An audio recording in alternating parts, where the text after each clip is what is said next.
2026 മുതൽ 2031 വരെയുള്ള കാലയളവിൽ കേരളത്തിന്റെ മുഖ്യമന്ത്രിയായി ഇനി ഉടനീളം വി.ഡി. സതീശനുണ്ടാകും. 1964 എറണാകുളം ജില്ലയിലെ നെട്ടൂരിൽ ദാമോദരൻ മേനോന്റെയും വിലാസിനി അമ്മയുടെയും മകനായിട്ടാണ് അദ്ദേഹത്തിന്റെ ജനനം.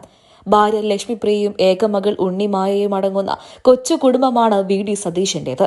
രാഷ്ട്രീയ മേഖലയിലായാലും കുടുംബജീവിതത്തിലായാലും അദ്ദേഹത്തിന് താങ്ങും തണലുമായി നിൽക്കുന്നത് അദ്ദേഹത്തിന്റെ ഈ ചെറിയ കുടുംബം തന്നെയാണ്.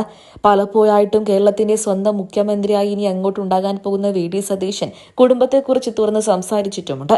ജനറേഷൻ ഗ്യാപ്പ് ഇല്ലാതെ സംസാരിക്കാനും സ്ത്രീകൾക്ക് വേണ്ടി നിലകൊള്ളാനും സാധിക്കുന്നത് തന്റെ ഭാര്യയിലൂടെയും മകളിലൂടെയുമാണെന്ന് അദ്ദേഹം ആവർത്തിച്ചു പറഞ്ഞിട്ടുണ്ട്. മാത്രമല്ല, പുതിയ തലമുറയോട് സംസാരിക്കുമ്പോൾ വി.ഡിക്ക് ജനറേഷൻ ഗ്യാപ്പ് ഉണ്ടാകാറില്ല എന്ന് പൊതുവെയുള്ള അഭിപ്രായം തന്നെയാണ്.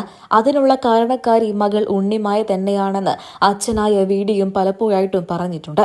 പല കാര്യങ്ങളിലും തന്നെ വിമർശിക്കാനും സാക്ഷിക്കാനും ഈ ലോകത്ത് ആകെ അവകാശമുള്ളത്, എന്തും പറയാനുള്ള സ്വാതന്ത്ര്യമുള്ളത് മകൾ ഉണ്ണിമായക്ക് മാത്രമാണ്. അച്ഛന് പുതിയ പുസ്തകങ്ങളെക്കുറിച്ചും സിനിമകളെക്കുറിച്ചും പറഞ്ഞു കൊടുക്കുന്നതും മകൾ തന്നെയാണ്. തന്റെ അടുത്ത കൂട്ടുകാരൻ കൂടെയാണ് തന്റെ അച്ഛനായ വി.ഡി എന്ന് മകളും പറഞ്ഞിട്ടുണ്ട്. ആൺപെൺ എന്ന വ്യത്യാസമില്ലാതെ അതിനപ്പുറം ലിംഗസമത്വം എന്നുള്ളത് ഉയർത്തിപ്പിടിക്കാനും ഉണ്ണിമായ തന്നെയാണ് അച്ഛനെ പഠിപ്പിച്ചത്.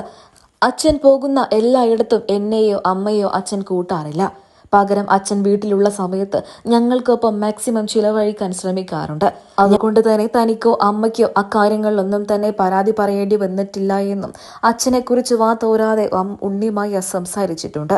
മാത്രമല്ല, സ്വപ്ന തുല്യമായ 2 വീടുകളാണ് വി.ഡി. സതീശനുള്ളത്. സ്വസ്ഥമായി താമസിക്കാൻ വേണ്ടി മകൾക്കും ഭാര്യയ്ക്കും 2 വീടുകളും വി.ഡി. സതീശൻ പണി നൽകിയിട്ടുണ്ട്. പിണറായിയേക്കാൾ കേരളത്തിനെ കാക്കാൻ നമ്മുടെ വി.ഡി. സതീശനാകുമോ?